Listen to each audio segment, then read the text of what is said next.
तो हेलो दोस्तों, आज हम एक्सप्लेन करने वाले हैं हाल ही में आई हुई धुरंधर 2 मूवी को, जो कि बहुत ही ज्यादा शानदार होने वाले हैं। तो चलिए अब हम बिना देरी के इस मूवी को कहानी को शुरू करते हैं। तो मूवी के शुरुआत में हम जसकीरत सिंह रांगी को देखते हैं, जो कि आर्मी में जाने की तैयारी कर रहा होता है। तो यहाँ हमें जसकीरत की फैमिली के बारे में बताया जाता है, जिसके पिता को वो फौज में ही थे और उसके दादाजी भी फौज में ही थे पहले, इसीलिए जसकीरत को भी अब फौज में ही जाना था। जसकीरत की 2 बहनें और 2 भाई ही पढ़ाई कर रहे थे। जसकीरत की फैमिली बहुत ही खुशहाल फैमिली थी। अब सीन शिफ्ट होता है जसकीरत के हम उस दोस्त को पिंडा के साथ देख पाते हैं, जो कि जसकीरत को यूपी ले जाता है तलीफ अहमद के पास। जब वो उस जगह पर पहुंचे तो हमें मालूम चला कि दरअसल में पिंडा जो है वो यहाँ पर तलीफ अहमद के बहुत सारे नशीले चीजें लेने के लिए आया है। इस सारी चीजें के साथ पिंडा जो है वो उनके AK-47 भी मांगता है, क्योंकि वो कहता है कि खतरा बढ़ चुका है। जब पिंडा जसकीरत को वहाँ से AK-47 मिल जाती है, तब वहाँ से उस जगह के वापस अपने घर जाते हैं। तो वो लोग विधायक के घर के सामने खड़े हुए थे और पिंडा जसकीरत से कहता है कि तुझे सोच लिया है, तुम सचमुच यह करना है। तब जसकीरत को हाँ बोल देता है और विधायक के घर के अंदर घुस जाता है। उसके घर में किसी की शादी हो रही थी, लेकिन यहाँ जसकीरत के अंदर घुसते ही सभी लोगों को बहुत ही बेरहमी से मारने लगता है और यहाँ अपने बहन के बारे में पूछने लगता है कि आखिरकार वहाँ है क्या, जिससे भी हमें मालूम चलता है कि विधायक के लोगों के पास जसकीरत के बहन के विधायक के घर पर बहुत सारे लोग और सभी लोग के हथियार भी थे, जिस वजह से जसकीरत को उन लोगों सभी लोगों को मार देता है। और आखिर में जसकीरत की उसकी बहन को हलरीन के बारे में मालूम चल जाता है। जब वो जसकीरत को हलरीन को देखा तो वो उसके देखकर रोने लगता है। दरअसल में बात कुछ ऐसी है कि जसकीरत की फैमिली उसके पिता और उसकी बड़ी बहन के मार दिया गया है। अब सीन शिफ्ट होती है, जसकीरत की कोर्ट में पेश किया जाता है और यहाँ पर हमें सारी कहानी सुनने को मिलती है। दरअसल में यहाँ पर सारा मामला जो है वो जमीन के मामला था। जसकीरत के पिता के विधायक और बीच में जमीन को लेकर झगड़ा हो जाता है और फिर यहाँ विधायक के लोग जसकीरत को पिता को बहुत ही बेरहमी से मारते हैं और उन्हें उन्हीं के खेत में पेड़ पर लटका देते हैं। रही बात जसकीरत की, तो वो बहन को तो उन दोनों के साथ बलात्कार किया जाता है और उनके एक ही बहन जो जान से मार दिया जाता है। और ये सब सारी बातें जसकीरत को मालूम चली तो वो आर्मी कैंप में वापस लौटा और वहाँ से वापस आने के बाद उसने ठान लिया कि वो विधायक के लोगों को नहीं छोड़ेगा, क्योंकि उसकी बहन उन्हीं को कब्जे में थी। इसी वजह से जसकीरत के विधायक 12 लोगों को जान से मार दिया जाता है। लेकिन कानून यह कहता है कि जसकीरत ने जिस तरह से 12 लोगों को मारा है यह एक संगीत अपराध है। इसी वजह से जसकीरत को फांसी की सजा हो सकती है। अब जसकीरत अपनी फैमिली के एक आखिरी वार मिलता है, वो अपने दोस्त बिंदा से ही मिलता है। बिंदा वो हलरीन के जो है वो एक दूसरे के प्यार करते हैं, इसीलिए जसकीरत चाहता है कि दोनों शादी कर ले। अब आगे हम देखते हैं जसकीरत को जो एक जेल में दूसरे जेल में ट्रांसफर किया जा रहा था, तभी अचानक से उनकी बहन पर अटैक हो जाता है और कुछ लोग दरअसल में ही अपने साथ लेकर जाते हैं। शुरुआत में तो ऐसा लग रहा था कि शायद विधायक के लोग ही होंगे, लेकिन ऐसा नहीं था। यहाँ अटैक दरअसल में भारत के सुरक्षा सलाहकार अजय सानीवाल के ने कराया था। यहीं पर यह सुशांत बंसल को भी देख पाते हैं और उन्होंने मिलकर जसकीरत को यहाँ पर लाए हैं। जसकीरत कब अजय सानीवाल को देखते हैं, जो कि यह हैरान हो रह चुका था, क्योंकि वो अजय सानीवाल को बहुत ही अच्छे से जानता है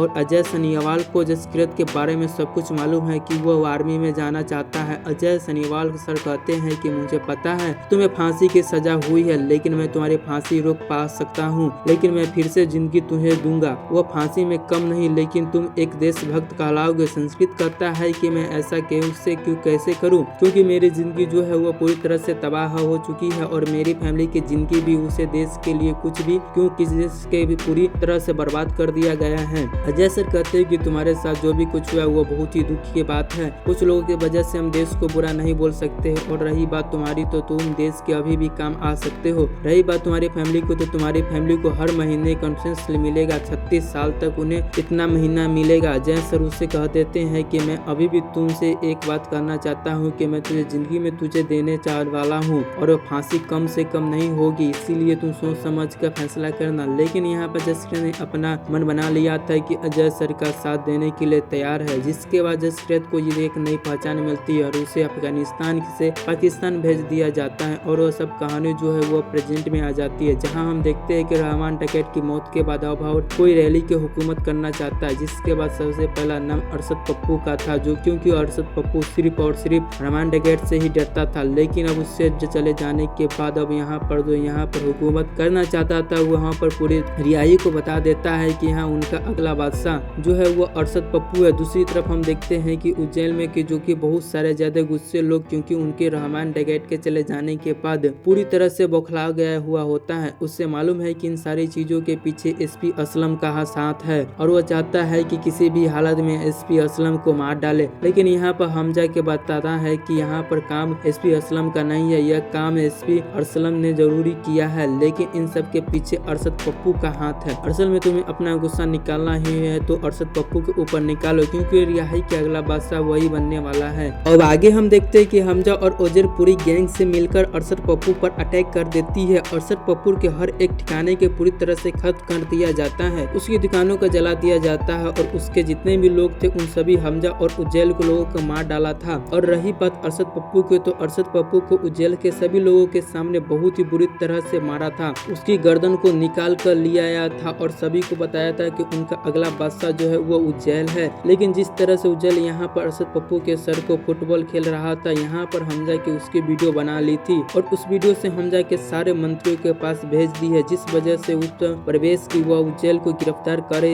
या तो फिर से मार डाले, क्योंकि अगर ऐसा ही हाल चलता रहा तो उनके हाथों में से सरकार छीन सकती है। यहाँ पर हम एसपी असलम को देख पाते हैं कि कहता है कि मीडिया का पूरा फोकस जो है वो अभी इसी मुद्दे पर है और हमें मुद्दे को भटकाना होगा। मीडिया को अगर हमको भटका दिया तो फिर हम आगे सारी चाल खेल सकते हैं। अब कहता है कि यह कॉलेज की सरपंच को बलोच को पकड़ो और उन्हें जान से मारेंगे, तब मीडिया का ध्यान उन पर जाएगा, फिर हम उज्जैल पर कार्रवाई करेंगे। वो चाहते हैं कि उज्जैल के खिलाफ एक पॉइंट निकलेंगे और उसे जेल हो जाएंगे और फिर से जेल के वही उज्जैल लोग उज्जैल को मरवा देंगे। लेकिन अरशद पप्पू को मारने के बाद भी उन लोग जेल को जो है वो अभी भी शांत नहीं हुआ है। उसे तो अभी भी एसपी असलम का सर चाहिए, अब उसे किसी भी हालत में मारना चाहता है। लेकिन यहाँ पर हमजा उसे समझाता है कि तेरे खिलाफ वारंट निकला है, जो कि तुझे पकड़ने के लिए कोई छोटे मोटे पुलिस ऑफिसर नहीं आएंगे बल्कि रेंट आएंगे, तुझे घसीट कर यहाँ से लेकर जाएंगे, यहाँ तो तुझे यहीं पर मार देंगे, इसीलिए तुझे यहाँ से निकलना होगा, क्योंकि जान रहेगी तो हम अगला बदला भी ले सकते हैं। लेकिन यहाँ पर हमें मालूम चलता है कि हमजा और जमीन को आपस में ही मिले हुए हैं और उसे गिरफ्तार करवाना भी चाहते हैं, जो कि उज्जैल जो है वो दुबई जाने के लिए मान जाता है। दूसरी तरफ हम देखते हैं कि एसपी असलम के जो कॉलेज के चारा बलोच को पकड़ता है उसे बहुत ही बेरहमी से मारता है। आगे हम देखते हैं कि उज्जैल जो है वो कराची के सही सलामत दुबई में पहुंच चुका था, लेकिन दुबई लैंड होते ही वहां के अरेस्ट कर लिया जाता है दुबई पुलिस के द्वारा। तो तुर्क के अरेस्ट हो जाने के बाद अब रेयरली के ऐसा कोई भी इंसान नहीं बचा था जो कि यहाँ के बादशाह बन सके।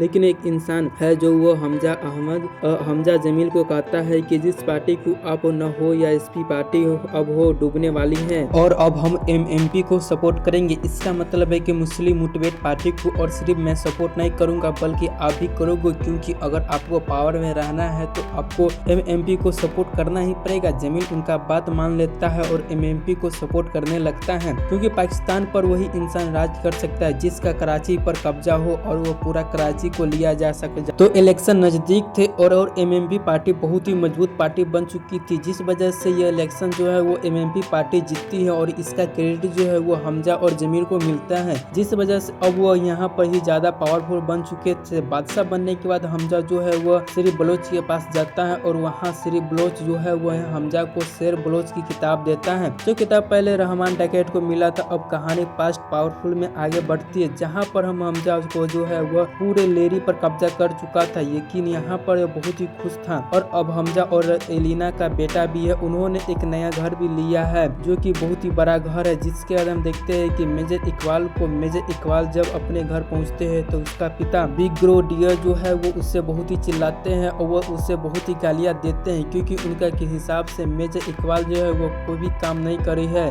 बात कुछ ऐसी है, इंडिया में 2024 में अब बीजेपी की सरकार बन चुकी थी और अब यहाँ प्रधानमंत्री मोदी जी बन चुके थे, जिस वजह से यहाँ पर मेजर इकबाल को पिता उसे बहुत ही चिल्लाते हैं और उसे कहते हैं तू तो कह रहा था कि इंडिया में सब कुछ आईएसआई संभालता है और वहाँ प्रधानमंत्री बनेगा, कौन मंत्री बनेगा, यहाँ सब कुछ आईएसआई डिवाइस करता है, लेकिन तुम्हारे नाकरी के वजह से वो अब यहाँ पर सब कुछ बदल रहा है और अब तुम भी नहीं बचे सकेंगे। आगे हम देखते हैं कि हमजा को मेजर इकबाल अपने पास बुलाता है और मेजर इकबाल हमजा को बहुत ही तरह से पूछते हैं कि जिस तरह से तू काम कर रहा है, जिस तरह से तू पूरे रिहाई पर कब्जा कर बैठा है, इसे देखते हुए पूरा साहब नजर जो है वो तेरे ऊपर ही पड़ चुकी है और जो अब तुझे मिलना भी चाहते हैं तो तुझसे बाद हमजा और इकबाल को जमील जो है वो बहुत ही बड़े साहब से मिलने के लिए जाते हैं। बड़े साहब कोई भी नहीं है बल्कि दाऊद इब्राहिम होता है, जो कि बहुत ही बड़ी ज्यादा बूढ़ा हो चुका है। साथ में वो हद से ज्यादा बीमार रहता है। इसके बावजूद बिस्तर पर लेटे लेटे पाकिस्तान के सारे डिसीजन लेता है। इंडिया में कब क्या करवाना है यह सारे डिसीजन में दाऊद इब्राहिम भी लेता है। हाल ही में उन्होंने एक प्लानिंग की है और बताया है कि इंडिया में कुछ लोग जो है वो पाकिस्तान आने वाले हैं और बहुत सारे ड्रग्स जो है वो अपने साथ लेकर जाने वाले, क्योंकि कराची में इन ड्रग्स की कीमत जो है वो बहुत ही ज्यादा कम होती है और यहीं पर सारे ड्रग्स इंडिया पहुंचते तो बहुत ही महंगे दाम में बिकते हैं। जो भी पैसा मिलता है उन सारे पैसों को वो हथियार खरीदते हैं। तो ड्रग्स को बॉर्डर पार कराने के लिए जिम्मेदारी यहाँ पर हमजा को मिली है। साथ ही उसे कहा गया था कि एसपी असलम को भी इसके साथ रहेंगे ताकि कोई गड़बड़ी ना हो, लेकिन हमजा का ड्रग्स का धंधा नहीं करता है। इसके बावजूद उसे यह करना पड़ा था क्योंकि यह सारी चीजें बड़े साहब ने बोली थी। लेकिन उससे पहले इंडिया में जो लोग आ रहे थे यह हमजा को लेने के लिए जाना पड़ता है। जब वो वहाँ पर एयरपोर्ट पहुंचा तो वहाँ पर वो सब आदमी को देखकर पूरी तरह से हैरान रह चुका था, जो कि इंडिया से आया था। इंडिया से तो वैसे 3 लोग आए हुए थे, लेकिन उनमें से एक बंदा जो है वो हमजा का बचपन का दोस्त पिड्डा होता है। हमजा पिड्डा को देखकर पूरी तरह से हैरान रह चुका था, क्योंकि अगर वो पिड्डा उसे पहचान लिया तो सब कुछ बर्बाद हो सकता है। हमजा डर डर कर उससे मिलता है, लेकिन पिड्डा ने उसे ही पहचाना नहीं था। हमजा को दिमाग में बहुत सारे बातें चल रही थी, अगर मैंने पिंडा को पहचान लिया तो उसे मुझे नहीं पहचानेगा। इससे बावजूद वह कुछ से साथ रहा और फिर से ड्रग्स के डील करने के लिए जाता है। इकबाल उन सभी लोगों को मशहूर मिस्त्री के पास ले जाता है और यहाँ पर वही बंदा जिसके कंधाधर हाईजैक्स में उसे प्लेन में हाईजैक किया था और वही बंदा जो कि वो रहा था। हिंदू बहुत ही डरपोक किस्म की कौम होती है। हमारा यहाँ पर कुछ उखाड़ नहीं सकोगे, हम पड़ोस में ही रहते हैं और आना है उखाड़ लेना। यहाँ हमें मालूम चलता है कि जहूर मिस्त्री की ड्रग्स के सारे धंधा संभालता है और यहाँ बहुत सारे मंत्र इंडिया में भेजता है। हमजा जहाँ जहूर मिस्त्री को बहुत ही गैर से देख रहा होता है। जब डील फाइनल हो जाती है तो हमजा बिंडा को उसके दोनों साथियों को अपने घर पर ले आता है, क्योंकि वहाँ पर एक छोटी सी पार्टी हो रही थी। पार्टी में एसपी असलम भी मौजूद थे और यहाँ पर सभी लोग बहुत ही खुश थे और साथ ही ड्रग्स के बॉर्डर कैसे पार करवाना है यहाँ पर सारी बातें भी हो रही थी। तभी हम देखते हैं कि पिंडा जो वो बहुत ही ज्यादा नशे में था और हमजा उसे वॉशरूम लेकर जाता है, लेकिन वहाँ पर लोग वॉशरूम गए तो पिंडा ने यहाँ पर हमजा को पहचान लिया। वो कहता है कि कितने साल से यहाँ पर है, घर की याद नहीं आती तुझे जैसे। इतना सुनते ही हमजा हैरान रह चुका था। अब वो अपनी माँ को बारे में पूछता है और वो घर वालों के बारे में, पर यहाँ पर पिंडा बताता है कि माँ बिल्कुल ठीक है, मैंने तेरी बहन की शादी कर ली है और मेरे 2 बच्चे भी है। हमजा को यहाँ पिंडा से कहता है कि तू आतंकवादी बन चुका है, तो ऐसा बिल्कुल भी नहीं था। लेकिन पिंडा यहाँ पर हमजा जो कहता है कि पाकिस्तान में तू खुद रहा है और मुझसे आतंकवादी कह रहा है। हमजा यहाँ पर पिंडा से कहता है कि तुझे इस डील को कैंसिल करना पड़ेगा और तूने इस डील को कैंसिल नहीं किया तो यह सारा माल इंडिया चला जाएगा और वहाँ बहुत सारे बुरा हाल हो जाएंगे। लेकिन पिंडा उसकी बात नहीं मानता है। उनके बीच में जो झगड़ा होता है, पिंडा यहाँ बहुत ही ज्यादा नशे में था जिस वजह से वो हमजा के ऊपर अटैक कर देता है, लेकिन उनकी इसकी हाथापाई में पिंडा को जो वो मारा जाता है और हमजा ने उससे मारने की बिल्कुल भी कोशिश नहीं की थी, बल्कि वो तो हादसे में रूप में मारा गया था। लेकिन जब वो मारा गया ना तो हमजा की छुट्टी पुट्टी गोल हो जाती है, क्योंकि उसे समझ नहीं आ रहा था कि अब वो बाहर कैसे हैं। तब यहाँ पर उमर आ जाता है, लेकिन जो इंडिया की ही ठीक एजेंट है वो उससे अमर हुए यहाँ पर हमजा को कहता है कि तेरा जिंदा रहना बहुत ही जरूरी है, तुझे जितना काम पर यहाँ पर था मैं कर चुका हूँ, लेकिन अगर तू मारा गया तो यह मिशन भी यहीं पर अधूरा रह जाएगा। उमर यहाँ हमजा से कहता है कि तू बस मुझे भूलना मत, बरेली का एक ही छोटा सा पॉकेट मार का आज देश के काम आने वाला है। तब हमजा वहाँ से बाहर आता है और उमर से जो है वो पिंडा को 2 गोली मारता है, जिसके सभी को ऐसा लगा कि उमर ने ही पिंडा को मारा है, जिस वजह से वह सभी को यहाँ पर बात मालूम चल जा चुकी थी कि उमर जो है वो इंडिया के एजेंट है। आलम यहाँ पर उससे पूछताछ कर रहा था कि तभी यहाँ पर हमजा आ जाता है और हमजा आते ही उमर को गोली मारकर उसकी हत्या कर देती है। आलम यहाँ पर हमजा से कहता है कि तुझे यह नहीं करना चाहिए था, आखिरकार तूने ऐसा क्यों किया। तो वह कहता है हमजा से, जो कि चिल्लाकर कहता है कि मेरे घर में मेरे ही मेहमान को मारने के सिर्फ एक ही सजा होता है, मौत। तो मैं जो हमजा से हाल ही में किया है। उसे देखते ही आलम को हमजा पर शक हो जाता है और वह जो आलम इन सारी बातों पर एसपी के सामने रखता है और वो एसपी से कहता है कि शुरुआत में ही मुझे हमजा के ऊपर शक हो रहा था, लेकिन न तो जाने क्यों शक जो है वो अब बढ़ता ही जा रहा है। उसे ऐसा लगता है कि हमजा जो है वो एक हिंदुस्तानी एजेंट है। तब एसपी कहता है कि अगर तुझे ऊपर शक हो रहा है तो डाउट को क्लियर कर लेनी चाहिए। एक बार वाइट क्लियर हो जाए तो रात को नींद भी अच्छी आती है और वो पाचन भी ठीक रहता है। तब एसपी असलम वो सारी बातों पर यही रहते होते हैं। तब यहाँ सारी बातों जो है वो एलिन सुन लेता है और उसे भी ऐसा लगने लगता है कि वो कहीं न कहीं हमजा शायद सचमुच एक हिंदुस्तानी एजेंट है। इसीलिए वो वो घर में ही छानबीन करने लगती है और उसे डायरी मिल जाती है जिसमें हमजा को जो है वो सभी लोगों के नाम लिखकर उन्हें मारकर उनके नाम को कट कर देता है। यानी कि अब वो ये बात मालूम चल चुकी थी कि हमजा जो है वो एक हिंदुस्तानी एजेंट है। जब हमजा एलिनी के सामने आया तो एलिना हमजा को ऊपर गन तान दी और उससे कहा कि तू जब बात व्यापार की हुई हो पॉलिटिकल में की थी तब तक वो चुप रही, लेकिन अब बात मेरे मुल्क की है तो अब वो चुप नहीं रहेगी। हमजा कहता है कि तूने अगर मुझे मारना है तो मार दो, लेकिन उससे पहले मेरी एक बात सुनो। यहाँ पर हमजा वो डायरी दिखाते हुए उसे कहता है कि इसमें जितने भी नाम लिखे हुए वो सारे टेररिस्ट है या जिनके भी लोग हैं वो लोग को हिंदुस्तान में तबाही मचाई है, इनमें से एक भी इंसान निर्दोष नहीं है। हमारी लड़ाई जो है वो पाकिस्तान में नहीं है बल्कि उन लोगों से है जो कि आतंक फैलाना चाहते हैं। यह लोग जितना हमारे देश के लिए खतरा है उतना ही ज्यादा तुम्हारे देश के लिए खतरा है, क्योंकि ये देश के लिए कुछ भी नहीं है बल्कि हमारे देश में उतना ही देश के सिर्फ एक आतंक फैलाते हैं। यह सारी बातें सुनने के बाद एलिना उनकी बात मान लेती है और यह कहती है कि इन सब की चीजों से मेरे बेटे को कुछ नहीं होना चाहिए। साथ ही एलिना ने यहाँ पर हमजा को ये भी बता दिया था कि एसपी चौधरी तुम्हारे ऊपर शक हो गया है जिस वजह से तुम्हें तैयार रहना चाहिए। तो एसपी असलम को जेल के बारे में मालूम चलता है कि तुझे दुबई से पाकिस्तान की जेल में शिफ्ट किया जा रहा है, लेकिन यहाँ पर एसपी असलम को जेल को मारने की सारी प्लानिंग कर ली है। लेकिन अब उन्हें हमजा के बारे में मालूम चल चुका था, इसीलिए वो चाहते हैं कि अब वो हमजा को भी खत्म कर देगा। हमजा को एसपी असलम के पास कॉल करता है, उन्हें बताता है कि जिस रूट में आप उज्जैन के रूप अटैक करने वाले हैं उस रूट में आप मत जाइए बल्कि आप दूसरे रूट में जाइए। असलम को यह बात मालूम चल चुकी थी। हमजा जो है वो श्री बलोच से मिलने के लिए गया था। जिस तरह से एसपी असलम हमजा की फील्डिंग सेट कर रहा था उसी तरह से हमजा भी एसपी असलम की फील्डिंग सेट कर रहा है, क्योंकि जब हमजा के श्री बलोच के पास गया था तो उसने ही सब कुछ बता दिया है कि जिन बलोच में बलोचों के मारा गया था उन लोगों के दरअसल में एसपी असलम ने ही मारा था। एसपी असलम को बहुत ही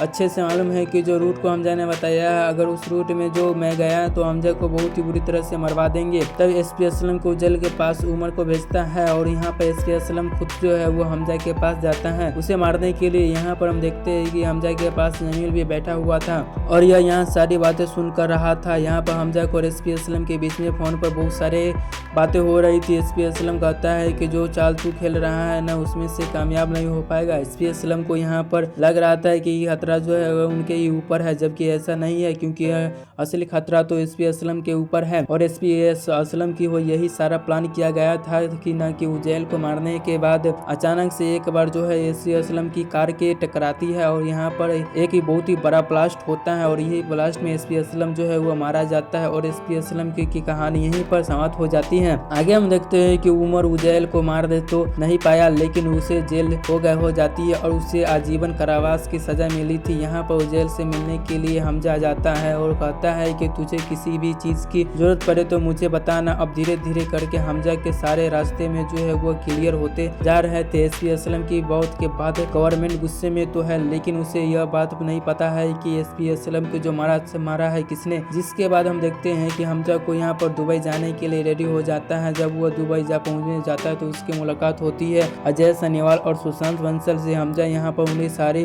रेटिंग से दे देता है और कहता है कि यहाँ पर 500 और इतना नोटों को बनाने वाली मशीन है वहाँ पर पाकिस्तान में है कि वो 11,000 करोड़ जो है वो नेपाल के रास्ते इंडिया में पहुँच चुकी है। इसके बारे में हम अजय सनीवाल को नहीं पता था, लेकिन हाल ही में सुशांत बंसल ने उन्हें बताया है कि सारी पैसा जो है वो उत्तर प्रदेश पहुँच चुका है। हमजा कहता है कि इन सारे पैसा द्वारा हुआ किसी भी सही इंसान को उत्तर प्रदेश की गद्दी पर नहीं बैठाने देंगे। हमजा कहता है कि 11,000 की सिर्फ तो शुरुआत ही थी, अभी 600 करोड़ और भी बाकी है जो कि इसी तरह रास्ते में इंडिया में पहुंचेगी। अजय सनीवाल कहता है कि तुम अपना काम बहुत अच्छे से कर रहे हो, अब हम तुरंत फ्री हैंड होने देना चाहते हैं कि तुम्हें पाकिस्तान में जो भी कुछ करना है तुम वो करो, जितना लोगों को मारना है तुम उतने लोगों को मारो। जिसके बाद हमजा जो है वो वापस पाकिस्तान आ जाता है और रेडी के पर जी फिर से राज करने लगता है। यहाँ पर जो अपना काम स्टार्ट कर देता है और सभी सारी न्यूज सामने आती है कि और पता चलता है कि इंडिया में 8 नवंबर 2016 में 10,000 और 500 के नोट किए जो बंद कर दिए गए हैं। और यहाँ पर यह न्यूज जब पाकिस्तान में पता चली तो वह तिल मिला उठता है, क्योंकि पाकिस्तान हिंदुस्तान में आतंक फैलाने की फील्डिंग देता है और अब यहाँ पर फील्डिंग रुक जाती है और यहीं पर उनके पास मशीन है। अब वो मशीन भी कोई भी काम नहीं कर रहेगी। अब यह पैसा की मशीन जो है वहाँ पर खानदानी भ्रष्ट की है, उनके पास तो 600 करोड़ का अभी भी स्टॉक बाकी है और यहाँ पर उससे कैसे ठिकाने लगाया जाए, इसीलिए वो इकबाल के पास कॉल करता है। लेकिन मेजर इकबाल जो है वो लेकिन कोई भी मदद नहीं कर पाती है। लेकिन अगर खनानी की किसी भी मदद नहीं की तो उसने पूरी तरह से बर्बाद हो जाएगा। इसी तरह खनानी हमजा के पास कॉल करता है और उसे कहता है कि इन सारे पैसों को ठिकाने तो लगाना ही होगा, तभी इसमें से हालत इंडिया में पहुंचता होगा। तब हमजा कहता है कि आप यहाँ कहाँ हो। खनानी कहता है कि वो उसकी फैक्ट्री में मौजूद है। हमजा को जब यह बात मालूम चलती है तो खनानी जो है वो फैक्ट्री में मौजूद है और वह बिल्कुल अकेला तो वहाँ पर जाता है। वह जाकर वहाँ से खनानी को बहुत ही गंदी मौत देता है और वो सारा पैसा को जला देता है। अब वो हमजा जो है फ्री हैंड मिलने के यहाँ पर काम स्टार्ट कर देता है, जिसके लोगों ने हिंदुस्तानी में तबाही मचाई है। जितने भी मुजाहिदीन है, जितने भी आतंकवादी, उन सभी लोगों को यहाँ पर हमजा जो है वो बुरी तरह से मारने लगता है। पाकिस्तान में यह काम कौन कर रहा है, पाकिस्तान की आवाम को यह बात नहीं पता है। सिर्फ और सिर्फ लोग मरे रहे थे। तो वहीं पर उमर को हमजा पर ऊपर शक हो रहा था, लेकिन हमजा तो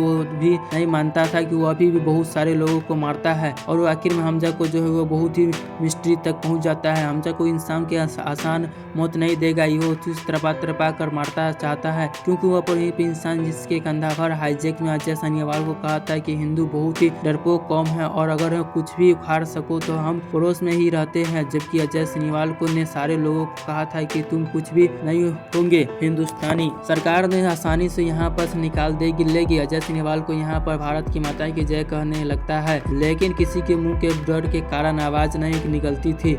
लेकिन यहाँ पर आज हमजा जो है वो बहुत ही बुरी तरह से मार रहा था और फिर हमजा वीडियो कॉल कर अजय सानीवाल को लाइन पर लेता है और उसके सामने ही हमजा को बुरी तरह से मारने लगता है। और यहाँ पर अजय सानीवाल जरूर मिस्ट्री को कहता है कि उस दिन मेरी बात अधूरी रह गई थी, और तब यहाँ पर जरूर मिस्ट्री को उस लाइन को पूरा कहता है और वो भारत माता की जय बोलता है। तब यहाँ पर जरूर मिस्त्री को जान से मार दिया जाता है। आगे हम देखते हैं कि मेजर इकबाल जो है वो हमजा के पास कॉल करता है और उससे कहता है कि बड़े साहब ने हमें याद किया है और आज ही हम उनसे मिलने के लिए जा रहे हैं। हमजा को समझ नहीं आया कि आखिरकार बड़े साहब उनसे मिलना क्यों चाहते हैं, और अगर अब वो उससे मिलना ही चाहते हैं तो हमजा ने भी एक आखिरी प्लानिंग कर ली थी कि जब वो दाऊद इब्राहिम को मारना चाहता था तो दरअसल में वो DRDO ने एक ऐसा पैजान बनाया है कि जो कि खाल के द्वारा किसी भी ऊपर की भी चढ़ जाता है और उससे आसानी से साइलेंटरी रूप से मार देता है। इस तरह से पुराने में साइलेंट किलर को भी कहा जाता है कि तो जब हमजा को इकबाल को बड़े साहब से मिले तो बड़े साहब ने अपनी प्लानिंग उन्हें बताई।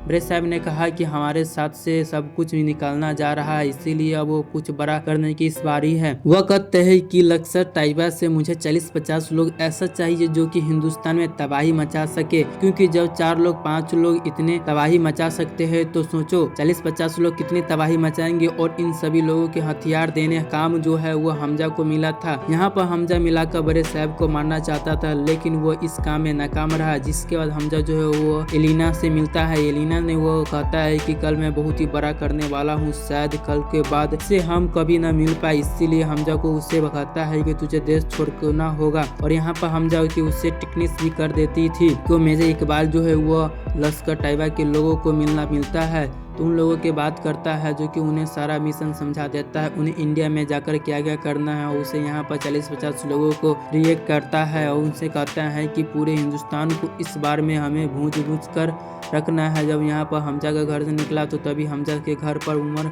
आ जाता है और उमर एलिना के बेटे के माथे पर गन रखकर पूछता है कि क्या हमजा को वो हिंदुस्तानी एजेंट है, जिस पर एलिना कुछ नहीं कह पाई है। लेकिन उमर का समझ गया था कि जिस वजह से उमर जो है वो यहाँ पर सारी बातों पर इकबाल को बताना चाहता है। इकबाल को यह बात मालूम चल जाती है कि हमजा को जो है वो एक हिंदुस्तानी एजेंट है और मेजर इकबाल के पिता जो है मेजर इकबाल के गालियाँ दिया करते थे। वह हाल ही में एक ऐसा काम कर रहे थे, तभी मेजर इकबाल उन्हें बहुत सारे गंदी मौत मारता है और वो कहता है कि तेरे किस्से तो अम्मी मुझे पहले ही बता चुकी थी, तू एक नंबर का घोरोरा है। अगले दिन हम देखते हैं कि हमजा जो है वो सारे हथियार लेकर मेजर इकबाल के पास पहुंचता है, क्योंकि यह सारे लक्ष्य ताइसा को यहाँ पर सारे हथियार देने थे। लेकिन यहाँ पर मेजर इकबाल को बहुत अच्छे से पता है कि हमजा को जो है वो एक हिंदुस्तानी एजेंट है, इस वजह से उससे सारी प्लानिंग भी कर रखी है हमजा को मारना कैसे। और हमजा यहाँ पर जब खाया तो मेजर इकबाल उन्हें बहुत सारे नकली नोट दिए। यह बात रिजवान को मालूम चल चुकी थी, लेकिन रिजवान को अंदर ही नहीं आया पाया है, जबकि रिजवान को एक भी हिंदुस्तानी एजेंट है और हमजा को साथ मिलकर उसके बहुत सारे काम किए हैं। लेकिन अब मेजर इकबाल जो है वो हमजा को ऊपर अटैक कर देता है, जो बहुत सारे बेरहमी से मारने लगता है। यहाँ पर हमजा कुछ नहीं कर पा रहा था, बल्कि बार बार घड़ी की तरफ देख रहा था, क्योंकि हमजा को कुछ प्लानिंग कर रखी थी। दरअसल में बात कुछ ऐसी है कि श्री यहाँ पर आने से पहले हमजा ने श्री बलोच पर के पास में गया था और उसके पास उसने कहा कि अगर तुझे सारे दुश्मनों को एक ही छत के नीचे रख लेकर आ जाओ तो तुझे क्या करोगे। श्री नीलोश बलोच कहता है कि अगर ऐसा हो जाए तो वो तबाही मचा देंगे, तब फिर तबाही मचाने के लिए रेडी क्यों रहे,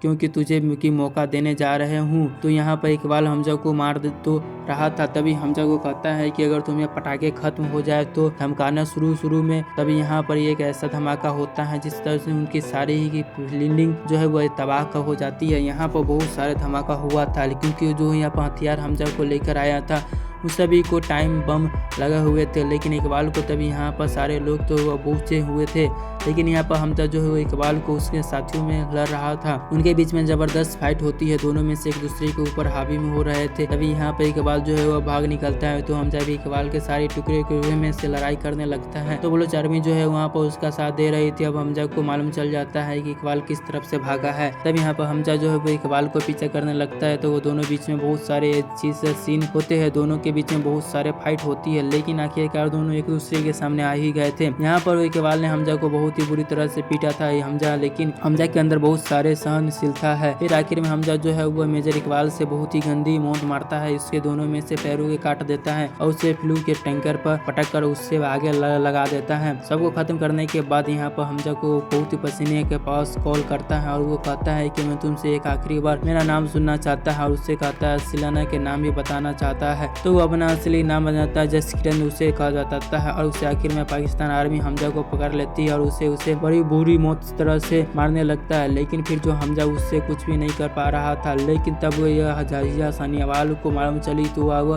ISI को हेड हसन के पास कॉल करता है और उससे कहता है कि अगर कभी भी तुम लोगों के उस बंदे को नहीं छोड़ा तो वो पूरे पाकिस्तान को उड़ा देंगे। लेकिन हसन कहता है कि अब तो तुम्हारी बारी है बदनाम होने की। तब अज्जा सानियावाल कहते हैं कि एक फोटो और एक वीडियो भेजी है, उसे देखना जरा। इस वीडियो को देखने के बाद पता चलता है कि हसन को जो पाकिस्तान की डील कर रहा था इजराइल, वो अभी बहुत ही बुरी मिसाइल की और पाकिस्तान में इसी भवन तक नहीं थी। लेकिन तब वो वीडियो को जो भी है वो सन को तक पहुंचा चुकी थी और ये पर इजराइल ने लोगों को यह वीडियो जो है वो हिंदुस्तान को दे दी थी। अजय सानियावाल हसन ने कहता है कि तू कोई भी डील कर इजराइल के साथ करता है और इजराइल को न हमें बताई तो ऐसा हो ही नहीं सकता। अब यहाँ पर लोगों को उसे बंदूक से सही सलामत छोड़ा, हम यहाँ से प्राइवेट जेट भेज रहे हैं। अगर तू कुछ भी गलती की तो पाकिस्तान अवाम खुद तुझे कुत्ते की मौत मारेगी। है। तो असम अजय सानियावाल से सर की बात बताई हुई उससे हमजा को छोड़ आता है और फिर वहाँ से लेने के लिए जमील आता है। और यहाँ पर एक बहुत ही बड़ी बात मालूम चलता है कि जमील जो है वह न वो 45 साल के पाकिस्तान में एजेंट बन घूम रहा था। मालूम चलता है कि वह एक हिंदुस्तानी एजेंट है और 45 साल पहले ही वो चुनावी सानियावाल में भेजा गया था। अब जाते जाते हमजा सानियावाल से कहता है कि सिर्फ एक चीज की अफसोस रह गया और उसे वह कि दाऊद को नहीं मार पाया है। और यह बात सुनने के जमील उसे फोटो बताता है और उससे हमें पता चलता है कि दाऊद जिस तरह से अभी अपराधी जिद